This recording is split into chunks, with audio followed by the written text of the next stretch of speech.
Welcome to another episode of Talking College Football with JJ Kitchen. Of course, I'm your host, JJ Kitchen. The topic of tonight is an interesting one that seems to be getting closer and closer to college athletics, private equity. As we've seen over a number of years, but more importantly, the last couple years in terms of conference realignment, TV revenue, TV deals, the shifting between conferences and a top four, now losing the Pac-12 down to four Power Four conferences. CNBC releases a top 75 of the highest rated and most valuable college football programs. We'll go over that tonight, but also, too, where do each one of these teams land, and potentially where does it go in terms of valuations that go up and valuations that go down. Guys, as always, before we get into it, the show is sponsored by Colonial Beer, located at 4986 Library Road in Bethel Park, PA, 15102. Of course, guys, tremendous people who really care about the community, do a lot of work, people I've known for a long time. Obviously, two great individuals, but more importantly, they have great customer service. If you're having a tailgate, if you're having a party, Colonial Beer is where you need to go to get all of your needs for your party. But more importantly, the different selections that they have on hand for each individual person can fit your needs. Go ahead in there. They're incredible people. Ask them any questions that you have, but more importantly, surf and figure out what you need. Go ahead and see Colonial Beer, located at 4986 Library Road in Bethel Park, PA, 15102. The show is also sponsored by Thompson Law Group with Brian Thompson, an attorney on your side. Obviously, I've known Brian for a long time. Me personally, I use him for all of my attorney needs, someone that I trust, but more importantly, a person that actually cares about me and the results that I need. When you look at overall the larger law firms, they look at each individual person as a number instead of a person. Brian treats you as the individual and what you need to do to be successful in your case. Make sure you give him a call at 724-799-8404 or visit him at thompsonattorney.com. Again, Brian Thompson, an incredible individual, someone who does a lot of work in the community, comes from a great family, and has a great family. Again, give him a call at 724-799-8404 or visit him at thompsonattorney.com. Guys, again, if you haven't done so, make sure you like this video, subscribe, and give me your thoughts down here at the end of the video when we go through this top 75, because there's going to be some surprises here. And I know there'll be a lot of fan bases between the SEC, the ACC, Big Ten, and the Big 12. The comment sections are always full of different opinions, different comments. I'm going to be enlightened to see what each one of you think here today. But obviously today, we're going to talk about a CNBC article that was recently posted roughly about a week ago to start the new year, an evaluation of the top 75 programs when it comes to private equity. As you can imagine, the Big 12 was recently trying to really jump on board with the private equity spectrum. Obviously, the Big Ten, the SEC, and the ACC also had conversations about private equity. If you can imagine, a lot of these universities are on board and a lot of these universities are not on board. I think when it comes to private equity, I think the two conferences that have really shown that they're not involved with private equity because of the situation that they're in is the SEC and the Big Ten. When you look at the TV revenue of what they provide and what they each get in the conferences, is there really a reason for them to go the private equity route when they're really making a lot of money as it is? Between the ACC and the Big 12, obviously those conversations have really ramped up recently, as you can imagine, trying to close the gap. But more importantly, where does each one of these conferences really land when it comes to evaluations to each one of these conferences? As we go into sharing my screen here, a tremendous article I thought was well done. Obviously, someone like myself who is in finance, it was a good article overall and one I wanted to share. As you can imagine here, as it pops up on the screen here, again, CNBC, what the top 75 college sports programs are worth. And again, I can't tell you enough how good of just an article this was out of CNBC. Zoom that in for you guys. Obviously, Michael Ozonian, obviously from CNBC, published, Thursday, December 19th, but obviously updated on Monday, January 6th after the new year, which is really good to talk about. But obviously, too, ranking the top 25 to go through it here, as you can imagine, obviously just a little precursor there, with major college sports programs collectively generating billions in revenue each year. Private investors are looking to get a piece of the action. But how much is a college sports program worth? It's a question CNBC set out to answer after speaking with people in the private equity world who are seeking to invest in college sports. Below, CNBC ranks the top 75 most valuable college athletic programs. The rankings exclude military academies and are limited to schools that participate in the NCAA Football Bowl Division, or FBS, which tend to attract top players. Ohio State is the most valuable athletic program, worth an estimated $1.32 billion. The Buckeyes had $280 million in revenue in 2023, the most of any school. Other factors that help propel the Buckeyes to the top ranking are the alumni base of over 600,000, a fan base more than 11 million. Boosters that donated nearly $60 million last year, and a football team that routinely has attendance over 100,000 at its games. It isn't a surprise that the top of the list is dominated by the SEC and Big Ten schools, due largely to each conference's massive media rights deal. In an aggregate, the SEC is worth roughly $13.3 billion, an average of about $832 million per school, followed by the Big Ten at about $13.2 billion, an average of roughly $734 million per school. The ACC comes in at third at roughly $10 billion, or about $558 million per school, and the Big 12 finishes last at fourth at roughly $6.7 billion, or about $420 million per school. The information used to compile the valuations comes courtesy of Jason Belzer, publisher of the Athletic Director U, who has advised universities on name, image, and likeness deals and is now doing the same for athletic departments seeking private equity. Athletic Director U has an expansive database of college athletic program financials and information. The revenue figures are from the Department of Education, Equity, and Athletics Data Analysis, and the Knight Commission on Intercollegiate Athletics for the fiscal year of 2023. The list is reflective of the current enterprise value of each program, starting with a base revenue multiple of 4 for all institutions, and then adjusting for the multiple for variables, including conference affiliation, estimated NIL spend, school subsidies, number of alumni, and other factors that can catalyze future revenue growth and profitability. The CNBC and Belzer also incorporated the expertise of several people knowledgeable about athletic program valuations to determine the rankings, who requested anonymity in order to discuss the details of the programs. Obviously, as we go through it here, again, one of the things that was very interesting to begin with, obviously, as you can imagine, the SEC and the Big 12 and the Big 10 are the top two conferences, especially two based on the TV revenue deals. I mean, that was pretty suffice whenever you look at overall, when you're looking to invest into programs, more importantly, into conferences, you kind of have to look at the TV deal because who's getting the most attraction on national television. Obviously, you can imagine over the college football playoff, people have talked about ESPN and the SEC really in bed with each other because the SEC and ESPN try to push each other in terms of ratings. ESPN certainly makes a lot of money when it comes to solely being the coverage of the SEC and the ACC. But when you look at overall the college football playoff, with the ACC dipping out early, the SEC still involved when they're facing the Big Ten, and they have any type of revenue from the Big Ten. That's Fox Sports, NBC, and CBS. You're kind of looking at it as a duel going back and forth of who's going to make the most money when you go back and forth. Obviously, again, the SEC worth roughly $13.3 billion. You should imagine the Big Ten right there at $13.2 billion. Really no difference there overall. But at number 3, then doesn't come in as a surprise, the ACC at roughly $10 billion because of the institutions, but more importantly, the value in the major brands that are in the ACC, obviously at $10 billion. And then really the Big 12 are really dipped and really dived back at $6.7 billion.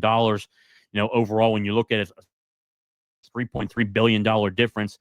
And then as you can imagine, roughly almost a little bit more than $6 billion difference than the SEC and the Big 12.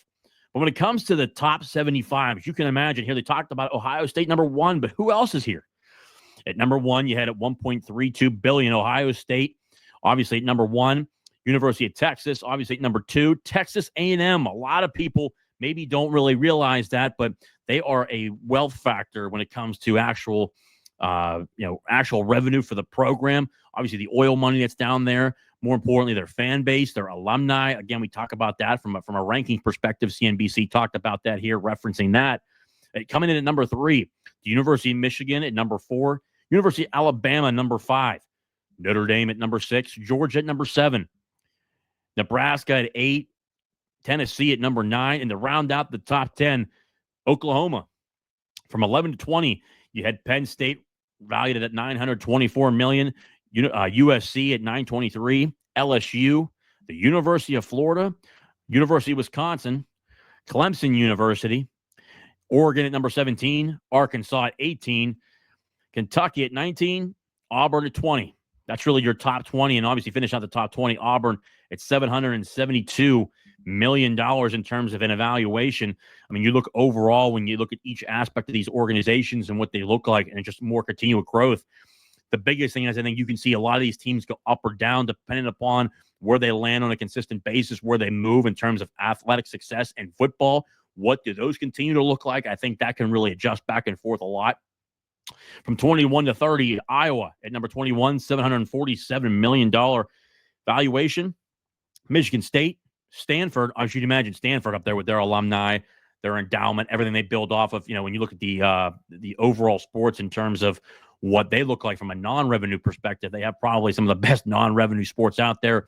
Football has taken a little bit of a dive, obviously, but as they come into the ACC, they look to build on that. They certainly spent a lot more money this past year, and I consistently look to see that continue to grow over time, as Stanford has talked about a commitment to football and basketball as you look over time. So we'll continue to watch and see what they look like. Florida State, who's currently trying to get out of the ACC, really ranked in the top 24 here at $673 million. And when it comes to an evaluation, obviously, some of their fans may not like that or think they should be higher, but I think when you look at the overall qualifications of where they rank these schools and how they rank these schools, I think it's an actual good discrepancy of where they are. I think Florida State probably seems, their fans will probably say they're higher. I think they're really in a good position of where they are, depending upon, especially to the fan base, their overall endowments, how much revenue they're providing, how much they make, and obviously, too, the overall fan base of where they're going. I mean, I think they're kind of in a good spot there at 24 and really ranked appropriately. At number 25, the University of Illinois. 26, Duke University. Number 27, the University of Washington. 28, Indiana. 29, Ole Miss. And then rounding out the top 30, University of South Carolina at $650 million in evaluations. From 31 to 40, Miami at number 31, Minnesota at 32, Texas Tech at 33, Louisville at 34, Missouri at 35. And I'll tell you this, too, about Missouri. That's a school that is really driven from the depths of college football to now you're coming up towards the top in terms of NIL revenue. I think overall between last year to this year, they're really on a team that is continually poaching other SEC programs, Big Ten programs, ACC programs, to really gain a lot of value from those football players that are going over from other schools to their school. They've done a good job. They're up over 15, in between that $15 to $20 million range. And NIL, they're certainly seeing their way. They're up closer towards the $20 million range. I know number one was Ohio State when it comes to overall spending in NIL, but Missouri, a school that you would not think that would have that much money, has really blown up onto the scene as a school that continues to rise and jump up in the ranks when it goes to in terms of NIL. But we'll continue to watch as April comes around. When you look at the cap, obviously the cap space, and obviously revenue sharing when it comes to the NCAA, obviously too, Title IX, what does that look like? I think the more the NCAA and Title IX get involved, there's more and more of a potential that these Power Four programs jump out of the NCAA and really create their own league, or even potentially, if not the Power Four, you might even potentially see the SEC and Big Ten unite as they go out of the NCAA. But I think it probably would be all four, because each one of those four conferences would have to be able to distribute money equally between men's and women's sports. And I think that more than likely the Power Four would evacuate from the NCAA, create their own system, and create their own bowl division. At number 36, Purdue University. 37, Kansas. 38, Vanderbilt. 39, TCU. And then rounding out the top 40, UNC, Chapel Hill. I think, honestly, when you look at Chapel Hill and obviously North Carolina and the ACC, I thought they'd actually be a little bit higher. They certainly have a great fan base, especially between basketball and football. I think overall their brand, too, the Jordan brand, what they have, I thought they'd be a little bit higher, but that's really where they are at this point. They certainly make a lot more revenue than schools above them in terms of Kansas, Vanderbilt. But I think overall, when you look at the selection, I thought they'd be higher. But overall, when you're looking at the valuations of each one of these schools and how CNBC did it, it's a school that can go up and down, especially too. Now they've hired Bill Belichick. Bill Belichick goes from the National Football League down to, the college ranks now. What does that potentially look like in the future? Does that continue to jump and rise because of Bill Belichick being there? We'll continue to monitor that. Obviously, too, right now he has, we'll be talking about this in another video if you haven't seen. He has not signed his contract. He's not really an employee of North Carolina right now, obviously. That's a big deal, potentially looking at other opportunities in the National Football League between the Dallas Cowboys and Jerry World, potentially the Las Vegas Raiders. Those are things to monitor. But if Bill Belichick stays in North Carolina, is that a team that jumps up and eventually in valuation because of who they have as coaching? And then obviously Mike Lombardi, who's now the general manager of North Carolina football. It's going to be something to watch. And again, another team that can really go up and down depending upon the evaluation and who they have running their football program. From 41 to 50, University of Arizona at number 2, the University of Pittsburgh with a $524 million valuation, $137 million in revenue out of the ACC. At 43, Mississippi State. 44, Baylor. 45, Virginia. Oklahoma State at 46. Georgia Tech at 47. 48, Iowa State. 49, Syracuse. And rounding out the top 50, Northwestern University. From 51 to 60, North Carolina State. University of Maryland at 52. Virginia Tech at 53. Obviously, a school I thought would be a little bit higher because of their tradition, their fan base. I mean, it doesn't matter if they're winning or losing. Virginia Tech fans show up. They do a really good job of filling up Lane Stadium. Obviously, when you look at their overall entrance and Enter Sandman, I mean, that's a hell of an environment. I think Blacksburg is a great place for a football game. I've been there personally. I thought it was a hell of an environment, a really good fan base again. And I think a school that can really, one of those ones that really can jump up and down because of that fan base they have and overall their alumni as well. University of Colorado and Deion Sanders, Coach Prime at 55. Potentially, we'll see if Coach Prime, another candidate, looking at the Dallas Cowboys. His obviously the team he won a lot with and played with, obviously in the NFL. A guy who really just generates. He's a walking economy, as I usually call him. A guy that really has a lot of control over what goes on in his football programs. Has really taken Colorado from the depths of college football to being meaningful in terms of. One, his first year, 5 wins. Now his second year, 9 wins. He continues to rise in those ranks. What does it look like? Does he stay there? Does he go to the National Football League? That'll be something to watch. The University of Colorado. Utah at 56. Kansas State at 57. Boston College at 58. Rutgers at 59. And to round out the top 60, West Virginia out of the Big 12 Conference in Morgantown, West Virginia. 61, Washington State. 62, Cal. 63, Wake Forest University. 64, BYU. SMU at 65, Oregon State in the Pac-12. Oregon State, obviously $326 million valuation. Obviously not even being in the Power 4. You're starting to see those non-Power 4 teams in here mixed in between. San Diego State at 67. Arizona State at 68. University of Cincinnati at 69. And to round up the top 70, UCF. And I think UCF might be a school that can really jump up too. They're a very, when you look at the birth of, UCF, I mean, they haven't been a school for very long. I mean, I think it's like the 70s or 80s when they were first enacted as a university. I think they're a team that could really jump up as the years go on. You're in a great economy in Florida, obviously, a tremendous fan base at the Bounce House down there, something you can actually watch there too. What does that look like over time as a team that could really jump up and down? We'll see what they look like. UConn at number 71, Boise State at 72, East Carolina at 73, South Florida at 74, and at number 75, the University of Memphis with a $148 million valuation out of the American Athletic Conference.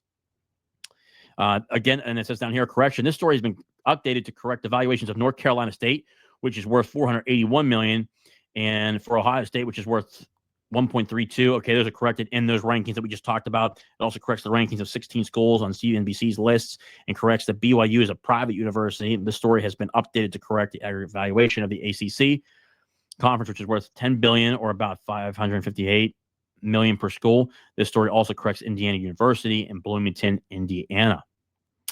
So obviously, I think one of the biggest things too is that I think the $10 billion valuation, it might have been a little bit lower before, and obviously jumped up for the ACC with $10 billion, obviously with their connections, obviously with ESPN and whatnot, and obviously to the brands that are currently there. So more valuation there. And obviously, too, ESPN has talked about continuing their relationship with the ACC. So obviously, that will be something to watch moving forward as well.